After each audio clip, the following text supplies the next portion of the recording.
Hello everyone, आप सभी का स्वागत है मेरे यूट्यूब चैनल में। आई नो मैं करीब 6 महीने बाद आज वीडियो बना रहा हूँ। 6 कि 7 महीने हो गए आई थिंक। नार्कोस मैक्सिको के बाद लिटरली आज मुझे टाइम मिला है वीडियोस बनाने का। बिकॉज यार देखो, एक तो मेरी जॉब चल रही है, ऊपर से नाइट शिफ्ट है, इसलिए मेरे पास टाइम ही नहीं बचता। मतलब मेरा पूरा दिन सोने में निकल जाता है और वीडियोस बनाने का टाइम ही नहीं बच पाता। तो अभी जाके कहीं तो भी मुझे टाइम मिला है, तो इसलिए मैं बना रहा हूँ। सो आज का टाइटल और थंबनेल से तो आपको पता चल ही गया होगा कि आज की वीडियो मनी हाइस्ट के कोरियन वर्जन के ऊपर होने वाली है। और लिटरली जब इस सीरीज़ की फर्स्ट टाइम अनाउंसमेंट हुई थी, मैंने सोचा नहीं था कि ये सीरीज़ इतनी आगे मतलब क्या दिखाएंगे और क्या नहीं। Because it's just a remake. अगर आप सभी नहीं जानते तो मनी हाइस्ट एक्चुअली एक स्पेनिश सीरीज़ है, ओरिजिनल स्पेनिश सीरीज़ है जिसका नाम है ला कासा द पपेल। अब यहाँ पर ये स्पेनिश सीरीज़ के कम से कम 5 सीजन्स रिलीज़ हो चुके हैं और ये आप नेटफ्लिक्स पर एंजॉय कर सकते हो। और इस कोरियन वर्जन को भी इन्होंने नेटफ्लिक्स पर ही डाल दिया। मतलब लिटरली रीमेक पूरा का पूरा बनाया है नहीं बनाया है, इस बारे में तो हम डिस्कस करेंगे ही। और स्टोरीज़ में इन्होंने क्या क्या चेंजेस डाले हैं इसके ऊपर भी हम वीडियो के एंड में डिस्कस करेंगे। लेकिन अभी मैं डिस्कस करने वाला हूँ इसकी कंप्लीट स्टोरी एंड एंडिंग, और उसी के साथ साथ इसके सीज़न 2 को लेकर एक शॉर्ट प्रेडिक्शन भी मैं दूंगा कि आखिर इसकी सीज़न 2 में हमें क्या देखने को मिलेगा। बट अगर आप सभी ने इस पूरी सीरीज़ को अभी तक वॉच नहीं किया है तो फिर पहले इस सीरीज़ को देख लो, फिर उसके बाद ये वीडियो देख लो। वीडियो कब आगे चली जा रही है, तो आप पहले इस पूरी सीरीज़ को देख लो, फिर इस वीडियो को देखना। बट आपको एक टाइम स्टैम्प मैं ज़रूर मेंशन करूँगा जिसमें आप इसके एक शॉर्ट रिव्यू को देख सकते हो आफ्टर दिस स्टोरी एक्सप्लेनेशन। तो फिर अगर आप सभी को ये वीडियो पसंद आए तो प्लीज़ इस वीडियो को लाइक करें, चैनल को सब्सक्राइब करें, क्योंकि यार यही मुझे मोटिवेट करता है। Anyways, so without wasting any time let's start this video. तो इस कंप्लीट स्टोरी की शुरुआत में हमें ये बात पता चलती है कि नॉर्थ और साउथ कोरिया के बीच में काफ़ी सालों से डिस्प्यूट चल रहा है इकोनॉमिक को लेकर। एक्चुअली इकोनॉमी को लेकर ये डिस्प्यूट काफ़ी सालों से चलने की वजह से नॉर्थ और साउथ कोरिया के बीच में दोस्ती का वातावरण है ही नहीं। लेकिन 2023 में ये सारी चीज़ें बदल गई, जिसमें नॉर्थ कोरिया और साउथ कोरिया के बीच में दोस्ती हुई और यहीं पर ही इन दोनों के बीच में बातें होना शुरू हुई। 2025 तक नॉर्थ कोरियन और साउथ कोरियन मनी एक ही होने लगी। मतलब जो करेंसी साउथ कोरिया में चल रही थी वही करेंसी सिमिलरली नॉर्थ कोरिया में भी चलने लगी, जिसकी वजह से काफ़ी नॉर्थ कोरियंस के लिए एक काफ़ी अच्छा मौका था जो साउथ कोरिया में जाके अपने करियर को आगे बढ़ा सके। अब यहाँ पर नॉर्थ कोरियंस के जो लोग हमेशा तानाशाही में रह रहे थे उनके लिए काफ़ी अच्छा मौका था अपने करियर को एक्सप्लोर करने का। इसलिए काफ़ी सारे नॉर्थ कोरियंस साउथ कोरिया में निकल गए। अब यहाँ पर इसी के बीच में टोक्यो से हमारी मुलाकात होती है, जो एक नॉर्थ कोरियन थी और वो नॉर्थ कोरिया की आर्मी में भी थी।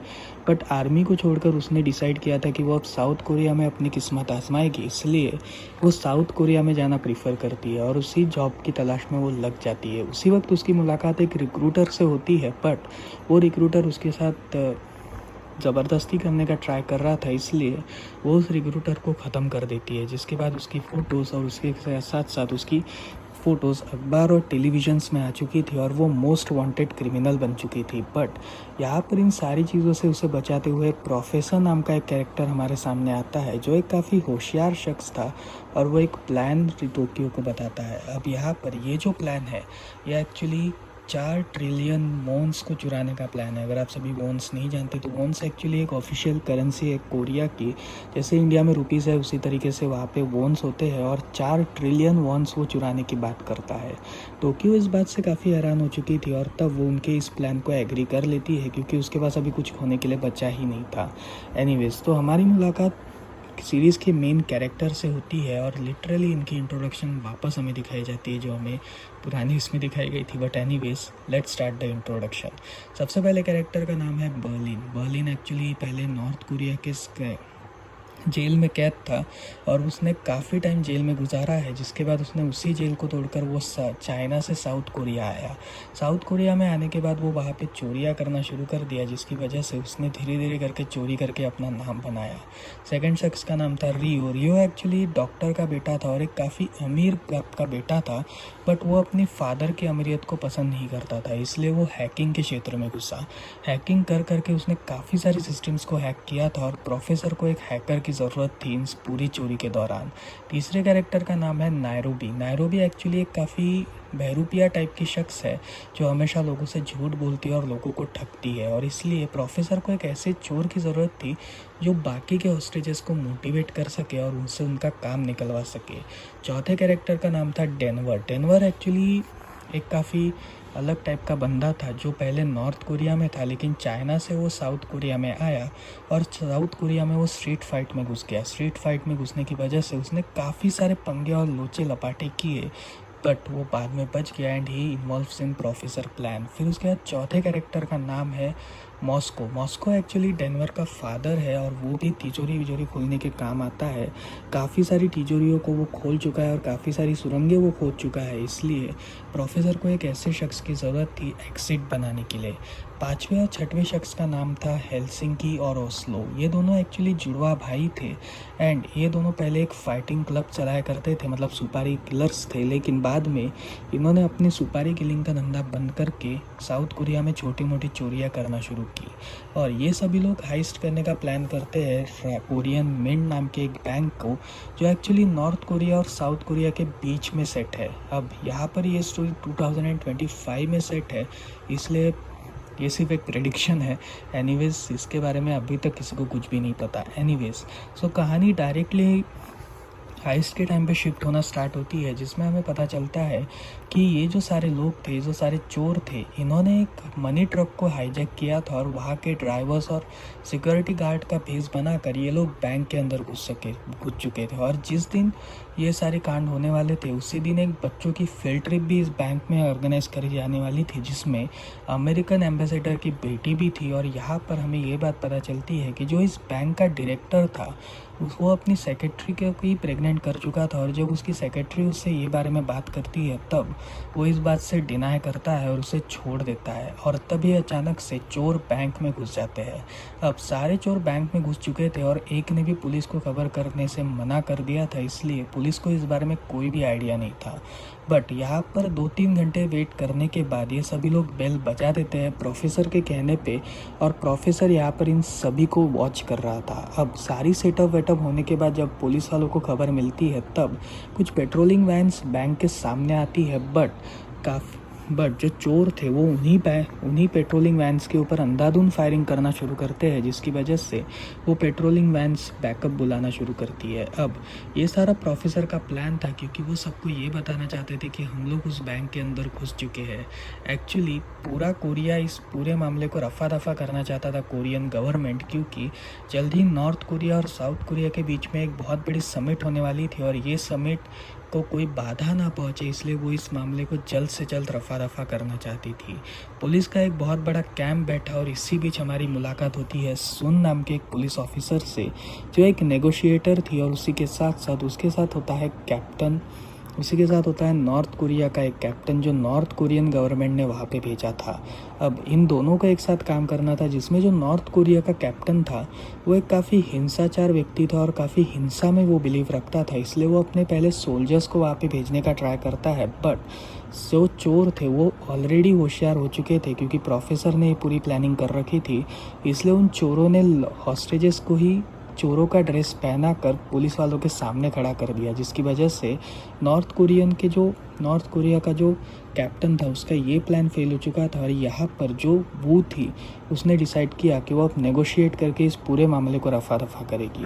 प्रोफेसर के साथ वू की पहली मुलाकात होती है, जिसमें प्रोफेसर उससे कुछ इनअप्रोप्रिएट सवाल पूछते हैं, बट यहाँ पर प्रोफेसर का ये कहना था कि वो एक दूसरे के ऊपर भरोसा क्रिएट करना चाहते हैं, इसलिए वो ऐसे टाइप के सवाल पूछ रहे हैं।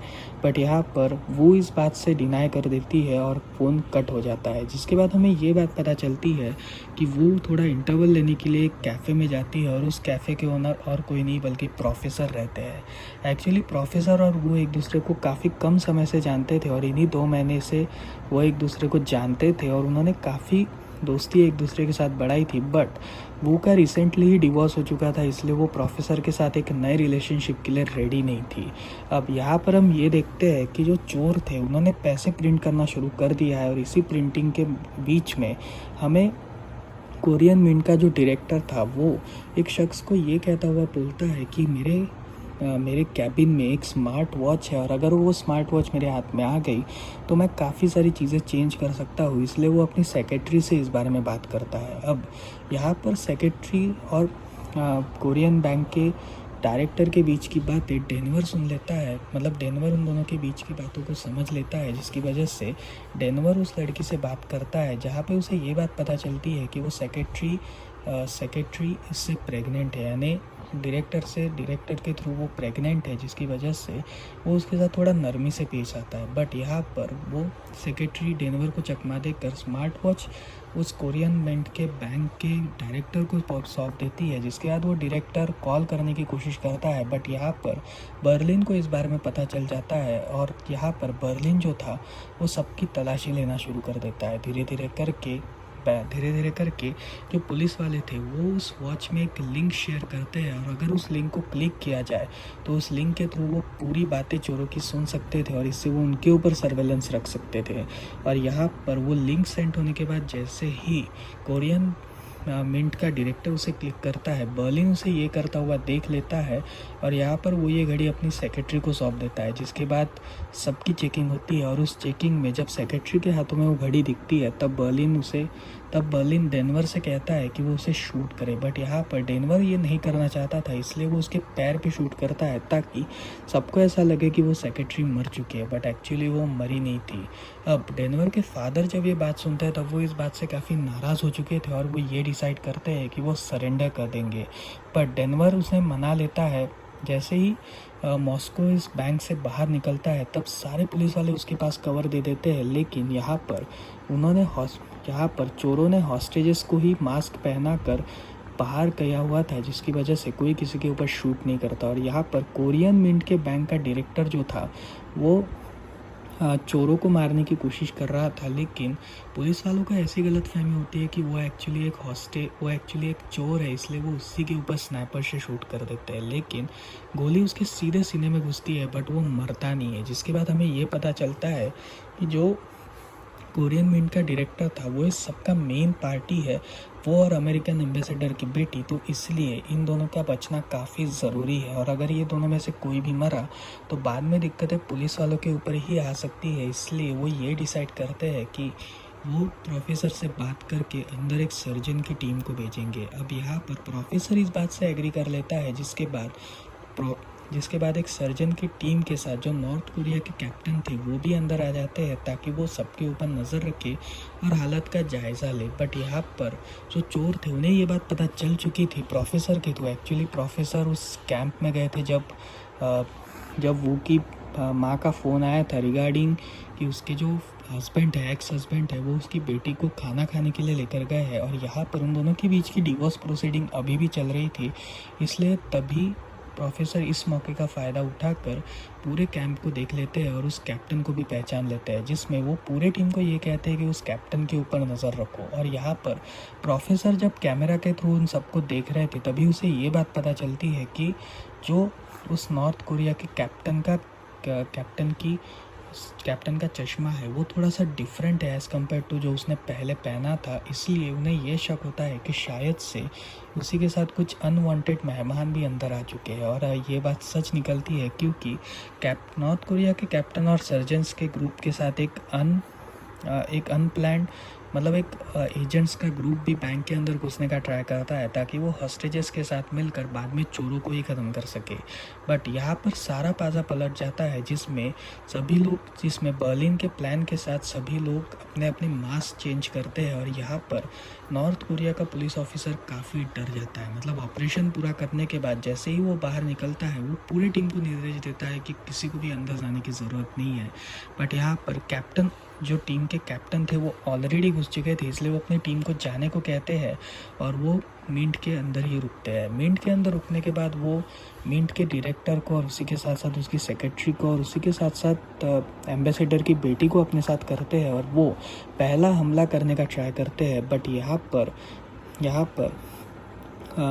पर टोक्यो के ऊपर हमला करते टाइम बर्लिन टोक्यो को बचा लेता है, जिसके बाद वो उस एजेंट के ग्रुप के कैप्टन को मारने की तो कोशिश करता है। बट मार देता है और यहाँ पर गोलियों की आवाज़ सुनने की वजह से पुलिस की टीम में भी हड़बड़ी मच चुकी थी, जिसकी वजह से पुलिस की टीम वो प्रोफेसर को कॉल करती है और यहाँ पर प्रोफेसर इस बात को डिनाई कर देते हैं और कहते हैं कि एक्चुअली एक शूटिंग प्रैक्टिस थी, इसी वजह से ये सब हुआ। बट नॉर्थ कोरिया के कैप्टन को ये बात पता चल चुकी थी कि प्रोफेसर अंदर मौजूद ही नहीं है, मतलब प्रोफेसर बाहर है, और इसलिए अगर हमने प्रोफेसर को नहीं ढूंढा तो बहुत बड़ी गड़बड़ी हो जाएगी। अब यहाँ पर वो जो थी वो प्रोफेसर से मिलने जाती है, जो एक्चुअली एक कैफ़े का ओनर थे, और यहाँ पर प्रोफेसर उसे ये कहते हैं कि वो एक्चुअली रिलेशनशिप में आना चाहता है। जानते हैं उसकी डिवोर्स प्रोसीडिंग चल रही है, बट फिर भी वो उसके साथ रिलेशनशिप में आना चाहते हैं, जिसकी वजह से वो इस बात से एग्री तो करती है। और यहाँ पर हमें पहली बार पता चलता है कि वो को एक कंधे की ज़रूरत थी। एक्चुअली वो काफ़ी टाइम से काफ़ी सारी चीज़ें झेलती आ रही थी, उसकी डिवोर्स प्रोसीडिंग, ये केस, ये सारी चीज़ें, इसलिए वो काफ़ी डिप्रेस थी, काफ़ी टेंशन में थी। और तभी प्रोफेसर उसे कंधा देते हैं, जिसकी वजह से वो प्रोफेसर के साथ खुल जाती है और उन दोनों रिलेशनशिप में आ जाते हैं। अब यहाँ पर हमें ये बात पता चलती है कि जो डेनवर था उसके दिल में सेक्रेटरी के लिए फीलिंग्स आना शुरू हो चुकी थी, और यहाँ पर वो सेक्रेटरी के साथ काफ़ी अच्छी तरीके से पेश आ रहा था, और सेक्रेटरी के दिल में भी उसके लिए फीलिंग्स आ चुकी थी, क्योंकि वो अब उस मिंट के डायरेक्टर के साथ नहीं रहना चाहती थी, बिकॉज वो अपने बच्चे को ही नहीं स्वीकार रहा और उसकी ऑलरेडी शादी हो चुकी है, तो फिर वो क्या ही एक्सपेक्ट करेगी। इसलिए वो डेनवर के साथ आ जाती है, और यहाँ पर डायरेक्टर जो था वो सेक्रेटरी के ऊपर हमला करने का ट्राई करता है अकेले में, जहाँ पर डेनवर उसे बचा लेता है, और डेनवर उसके हाथ को मरोड़ कर उसको वार्निंग देता है कि अगर वो उसके पास भी दिखे तो उसे जान से मार डालेगा। जिसके बाद हमें ये बात पता चलती है कि वो जो थी वो अपनी शिफ्ट में वापस आ चुकी थी, एंड देन वो प्रोफेसर को कॉल करती है कि वो पूरे हॉस्टेजेस से एक बार मिलना चाहती है, बिकॉज हॉस्टेजेस के जो परिवार वाले हैं वो काफ़ी परेशान हैं। और यहाँ पर प्रोफेसर इस बात से एग्री कर लेते हैं, और तभी हमें ये बात पता चलती है कि जो कार प्रोफेसर और उनके लोगों ने कुछ समय पहले छोड़ी थी, इस चोरी के पहले प्लानिंग के टाइम, वो कार के फिंगरप्रिंट्स अभी भी उस कार में मौजूद है, और ऑस्लो और हेलसिंकी ने उस कार को बर्बाद नहीं किया, तो इसलिए प्रोफेसर उस कार को ढूंढने जाते हैं। और यहाँ पर वो जो थी वो उस कार का पीछा करने जाती है ताकि उसके डीएनए ट्रेसेस से वो सबकी पहचान कर सके। अब यहाँ पर इसी बीच प्रोफेसर उस कार की फैक्ट्री में जब जाते हैं, तभी हमें पता चलता है कि एक्चुअली साउथ कोरियंस थे वो हमेशा खराब गाड़ियों को नॉर्थ कोरिया में बेचा करते थे ताकि वो थोड़े पैसे बना सके। यह एक्चुअली एक इलीगल टाइप का धंधा था। प्रोफेसर उस कार की शॉप में घुसते हैं, और तभी कार के शॉप के मालिक उन्हें मारने की कोशिश करते हैं, बट प्रोफेसर उनको चकमा देकर वहाँ से भाग निकलते हैं। तभी वहाँ पे पुलिस आती है और वो प्रोफेसर का पीछा करना शुरू करती है। प्रोफेसर गाड़ी लेके भाग जाते हैं, और गाड़ी लेके भागते के प्रोसेस में वो पूरे फिंगरप्रिंट्स और डीएनए स्ट्रेचेस को मिटा देते हैं, और गाड़ी को पानी में डुबा देते हैं, एक गटर में डुबा देते हैं, जिसके बाद वो बाहर निकलकर बच जाते हैं। अब वो अपने घर में वापस आने के बाद सबको ये कहते हैं कि उस पुलिस वाले के सामने थोड़ा सा होशियारी रखो। जिसके बाद पुलिस वाली जो थी, मतलब वो जो थी, वो बैंक के अंदर जाती है। प्रोफेसर को पकड़ने की नाकामयाब कोशिश करने के बाद वो बैंक में जाती है, और बैंक में वो सारे हॉस्टेजेस से मिलती है, बट वो नॉर्थ कोरिया जो एजेंट्स का कैप्टन था वो उससे नहीं उसके बारे में बात करती है। बर्लिन इस विषय को टालने की कोशिश करता है, बट यहाँ पर वो कैप्टन जिंदा था। एक्चुअली उसने अपने चेस्ट में एक बुलेट प्रूफ वेस्ट पहन रखी थी, इसके लिए वो बच गया था, और बर्लिन ने उसके चेस्ट पे वार किया था, इसलिए वो मरा नहीं था, वो जिंदा था। और तभी वो ये कहता है कि पुलिस वालों ने उसे अंदर भेजा है, और पुलिस वालों की वजह से ही वो आज खतरे में है। अब यहाँ पर हमें ये बात पता चलती है कि जो पब्लिक ओपिनियन थी वो पूरी तरीके से चोरों के साइड में आ चुकी थी, क्योंकि चोर हॉस्टेजेस के साथ काफ़ी इंसानियत से पेश आ रहे थे, और वही पुलिस उनके साथ काफ़ी बुरी तरीके से पेश आ रही थी, जिसकी वजह से हमें ये बात पता चलती है कि एक्चुअली प्रोफेसर का पूरा प्लान था कि लोगों को वो अपने साइड में कर ले। अगर उसने लोगों को अपने साइड में कर लिया तो काफ़ी सारी चीज़ों में लोग उसे सपोर्ट करेंगे, और लोग उन्हें एक मसीहा की तरह देखना शुरू कर देंगे। अब यहाँ पर प्रोफेसर जो था वो इस बाजी में जीत चुका था, बट जो नॉर्थ कोरिया का कैप्टन था वो वू के ऊपर शक कर रहा था कि जो वू का बॉयफ्रेंड यानी प्रोफेसर है वही कहीं असली चोर तो नहीं है, इसलिए वो वू से इस बारे में कंसल्ट करता है आफ्टर देयर ब्रीफ मीटिंग, क्योंकि प्रेसिडेंट के सामने, साउथ कोरिया के प्रेसिडेंट के सामने ये सारा मैटर होने की वजह से वो नॉर्थ कोरिया के जो कमांडर थे उनको निकालने की फिराक में था। बट यहाँ पर वो ये कहती है कि अगर वो नॉर्थ कोरियन कैप्टन को निकालेंगे तो वो भी इस केस से डिनाई कर देगी और वो भी इस केस में काम नहीं करेंगे, जिसके बाद जो नॉर्थ कोरियन कैप्टन है वो उसे ये कहते हैं कि ऐसी करने की कोई ज़रूरत नहीं है, तुम्हें इस केस में काम करना ज़रूरी है। बट वो उसी के साथ अपना शक भी जाहिर करते हैं, जिसके बाद वो इस बात से काफ़ी परेशान होती है और वो वहाँ से निकल जाती है। जिसके बाद वो प्रोफेसर को कॉल करके एक स्टॉल में बुलाती है जिसमें वो काफ़ी नशे में टुन थी, और इसी नशे में टुन होने के बाद उसे अपनी जेब में एक नोट का टुकड़ा दिखता है। अब यहाँ पर ये नोट का टुकड़ा उसे अमेरिकन एम्बेसडर की बेटी ने दिया था, जो एक्चुअली मदद मांग रही थी, और तभी उसे ये बात पता चलती है कि वो काफ़ी सारी चीज़ें इससे ढूंढ निकाल सकती है, और वो प्रोफेसर को वहीं पर ही छोड़कर चली जाती है। जिसके बाद जब प्रोफेसर अपने घर में जाता है तभी पीछे से नॉर्थ कोरियन कैप्टन से हाय बोलता है और सीरीज़ यहीं पर ही ख़त्म हो जाती है, लिटरली भाई। तो एनीवेज इसके सीज़न 2 के ऊपर अगर मैं बात करूँ तो इसके सीज़न 2 में हमें काफ़ी सारी चीज़ें देखने को मिलने वाली है, जैसे फॉर एग्ज़ाम्पल क्या आखिर आगे होगा और आखिर ये सारी चीज़ें कैसे एक साथ आके कि हाइस्ट क्या कंप्लीट हो पाएगी, या फिर जो नॉर्थ कोरिया का कैप्टन है वो प्रोफेसर को पकड़ लेगा, क्योंकि वो स्टार्टिंग से ही प्रोफेसर के ऊपर शक में था, इसलिए क्या वो उसे पकड़ पाएगा या नहीं ये तो हमें सेकंड सीज़न में ही पता चलेगा। बट अभी तक की उसकी प्रेडिक्शन मैं यही दूंगा कि सीरीज़ का सीज़न 2 काफ़ी ज़्यादा एक्साइटिंग होने वाला है। और अब बात करते हैं इसके शॉर्ट रिव्यू की, तो फिर यार इस टाइमलाइन से ज़रूर देखना शुरू करिए। सो एनीवेज अब बात करते हैं इसके शॉर्ट रिव्यू की। तो इस सीरीज़ के अंदर मैं अभी गुड्स और बैड्स के ऊपर बात करूँगा। सबसे पहले बात करते हैं गुड्स के ऊपर कि आखिर इस सीरीज़ में सबसे ज़्यादा अच्छा क्या है। इस सीरीज़ का अच्छा पॉइंट ये है कि उन्होंने स्टोरी को वैसे के वैसे रिपीट नहीं किया, कुछ चीज़ें उन्होंने चेंज करी है। जैसे फॉर एग्जांपल स्टोरी का थोड़ा सा लाइन उन्होंने चेंज किया, जैसे प्रोफेसर और बर्लिन जो ओरिजिनल सीरीज़ में एक दूसरे के भाई थे वो इसमें भाई नहीं दिखाए गए हैं, वो एक्चुअली इसमें एक पार्टनर्स ही दिखाए गए हैं। सेकंड थिंग, इसमें टोक्यो और रियो के बीच में इतना रिलेशन नहीं दिखाया गया है जितना हमें रियल मनी हेस्ट में दिखाया गया था। थर्ड थिंग जो इस सीरीज़ की सबसे ज़्यादा अच्छी मुझे लगी वो ये थी कि उन्होंने स्टोरी को थोड़ा बहुत चेंज करने की कोशिश की है। उसमें नॉर्थ कोरियन और साउथ कोरियन का तड़का जो उन्होंने मारा है वो सही में ज़बरदस्त है।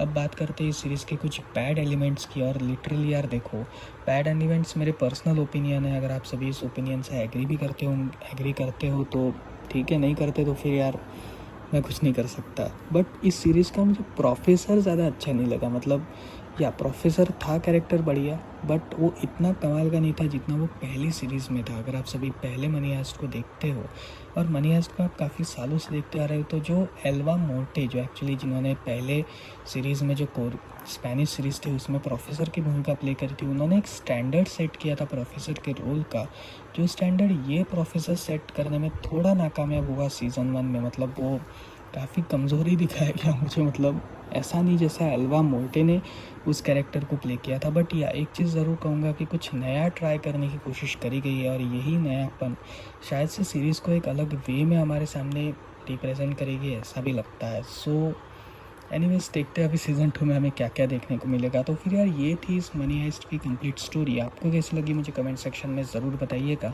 और अगर आपको वीडियो पसंद आए तो वीडियो को प्लीज़ लाइक करें, चैनल को सब्सक्राइब करें और उस बेल आइकन को दबाइएगा। अभी मैं ये तो प्रॉमिस नहीं दे सकता कि यार वीडियो रेगुलरली आएगी नहीं आएगी, बट या आएगी ज़रूर। तो या मिलते हैं अगले वीडियो में, तब तक के लिए बाय बाय।